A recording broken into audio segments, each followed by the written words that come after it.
நெல்லையில் சாதி மறுப்பு திருமணம் செய்த தம்பதிக்கு தேவைப்படும் பட்சத்தில் உரிய பாதுகாப்பு அளிக்க வேண்டும் என சென்னை உயர்நீதிமன்றம் உத்தரவு பிறப்பித்திருக்கிறது. இது பற்றின கூடுதல் விவரங்களை செய்தியாளர் சுரேஷ் வழங்கிட கேட்கலாம். சுரேஷ், வணக்கம். இந்த வழக்கின் முழு விவரத்தையும் பதிவு செய்யலாம்.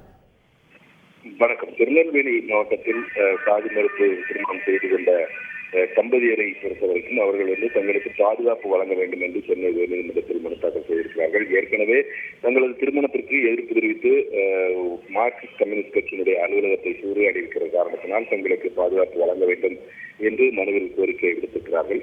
இந்த மனு நீதிபதி ஜெயச்சந்திரன் முன்பு இன்றைக்கு விசாரணைக்கு வந்தது. அப்போது காவல்துறை தரப்பில் அவர்களுக்கு பாதுகாப்பு வழங்குவது கோரிய அளித்த அந்த மனுவை பொறுத்த வரைக்கும் அவர்கள் விசாரணைக்கு அளித்த போது அவர்களுக்கு சம்மன் அனுப்பப்பட்டது. அந்த குறிப்பிட்ட முகவரியில் அவர்கள் இல்லாத காரணத்தினால் அந்த சம்மன்களானது சென்றடையவில்லை என்று காவல்துறை தரப்பில் தெரிவிக்கப்பட்டது. இதையடுத்து இருவரையும் நாளை மறுநாள் காலை வடபழனி காவல் நிலையத்தில் ஆஜராகி தங்கள் வசிக்கக்கூடிய இடம் குறித்த விவரங்களையும் மிரட்டல் கொடுக்கக்கூடிய நபர்களின் விவரங்களையும் தெரிவிக்கும்படி காவல்துறைக்கு தெரிவிக்கும்படி நீதிபதி உத்தரவிட்டிருக்கிறார். இந்த தகவல்களின் அடிப்படையில் தேவைப்படும் பட்சத்தில் அவர்கள் இருவருக்கும் உரிய பாதுகாப்பு வழங்க வேண்டும் என்று காவல்துறைக்கு உத்தரவிட்ட நீதிபதி இந்த வழக்கை முடித்து வைத்திருக்கிறார்.